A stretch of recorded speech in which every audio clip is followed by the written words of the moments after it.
हमारे साथ दीपिका को मैं देख पा रहा हूँ स्क्रीन पे, ईस्ट त्रिपुरा से जुड़ी हुई हैं। दीपिका, त्रिपुरा और में जो नॉर्थ ईस्ट में है वोटिंग ज़बरदस्त हो रही है। अभी तक जो खबर आई है, क्या कुछ जानकारी आप देंगी? किन मुद्दों को लेकर जा रहे हैं लोग वोट देने के लिए? और सबसे खास बात है कि कहीं ना कहीं त्रिपुरा एक एग्जाम्पल सेट कर रहा है बाकी देश के लिए कि किस तरह से ज़बरदस्त संख्या में निकलकर वोट डाला जाना चाहिए।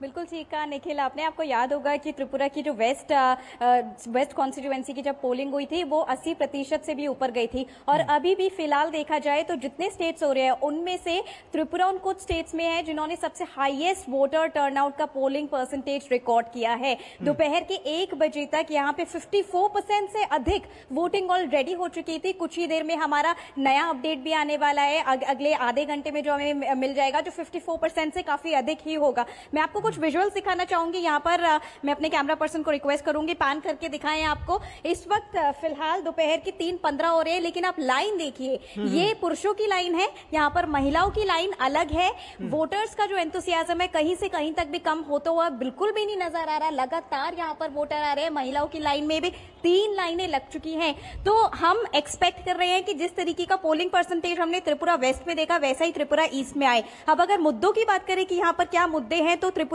ईस्ट एसटी सीट है, जो शेड्यूल ट्राइब सीट है, और यहाँ के मुद्दे भी यही है। शेड्यूल ट्राइब की डेवलपमेंट, उनकी अपनी हिस्ट्री, उनकी अपनी स्क्रिप्ट, उनके अपने लीगल राइट्स, उनके अपने लैंड और कल्चरल आइडेंटिटी को वो प्रोटेक्ट करना चाह रहे हैं। और वही मुद्दा जो यहाँ पर दोनों मेन पार्टीज है, बीजेपी और सीपीआईएम, आगे लेके चल रहे हैं। टोटल 9 कैंडिडेट्स हैं, जिनमें से बीजेपी और सीपीआईएम दोनों मेन पार्टीज है, बाकी 7 इंडिपेंडेंट कैंडिडेट्स हैं। निखिल जी जी जी जी, निश्चित तौर पर तो ये जिस तरह से आप सभी ने दिखाया कि तमाम दिक्कतों के बावजूद, जैसे कि कम से कम आयशा और निशांत ये बता रहे हैं कि बहुत ज़बरदस्त गर्मी है, उसके बावजूद जो मतदाताओं का जो उत्साह है वो देखते ही बनता है। निशांत, कुछ मुद्दों की बात कर रहे थे। केरल में इस बार चुनाव किस तरह से अलग हो रहा है, क्या कुछ आप देख पा रहे हैं?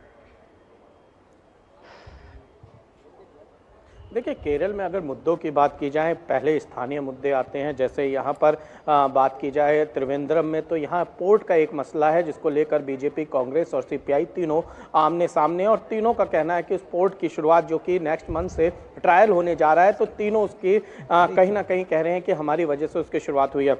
दूसरा सबसे बड़ा मुद्दा भ्रष्टाचार का है वर्तमान सरकार को लेकर, जिसमें चाहे गोल्ड स्कैम की बात की जाए या उसके अलावा अभी अन्य मुद्दों पर सरकार को घेरा गया है। एंटी इनकम्बेंसी है, 7 साल इस सरकार को हो गए हैं।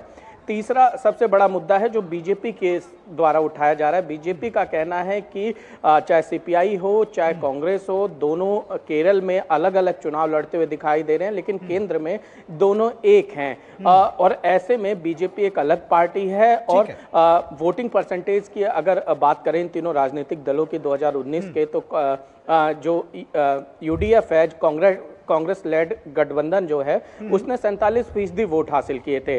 वहीं एलडीएफ जो है, जो कम्युनिस्ट पार्टी का लेड गठबंधन है, उसने 33 के आसपास हासिल किए थे। बीजेपी ने 15% हासिल किए थे। लेकिन इस बार जब बीजेपी यहां पर मजबूत लड़ाई लड़ रही है, अगर बीजेपी के वोटिंग परसेंटेज में थोड़ा भी इजाफा होता है तो जाहिर सी बात है कि बहुत सारी सीटों पर इसका असर देखने को मिलेगा। और हो सकता है कि कुछ सीटें, कुछ नुकसान यूडीएफ को हो जाए, कुछ नुकसान एलडीएफ हो जाए, बीजेपी को फायदा हो जाए। और अगर बीजेपी ऐसा कर पाती है तो केरल में किस तरीके से जो नतीजे आएंगे वो बेहद चौंकाने वाले नजर आएंगे। और सबसे बड़ी बात है, फिलहाल केरल में कुछ इसी तरीके की चीजें, चाहे बिल्कुल जी जी जी बिल्कुल आपकी बात आ गई। हमारे साथ शैलेंद्र मिश्रा भी जुड़े हुए हैं, हमारे संवाददाता ग्रेटर नोएडा से। शैलेंद्र, कहीं ना कहीं दिल्ली एनसीआर के जो सबब है, जिसको कहते हैं कि दिल्ली का सबर्ब है, उसको आप आज कवर कर रहे हैं। किस तरह से वोटिंग देख रहे हैं और क्या कुछ जानकारी देंगे ऑन ग्राउंड? देखिए, मैं आज सुबह मथुरा में था, जहां से हेमा मालिनी बीजेपी की चर्चित स्टार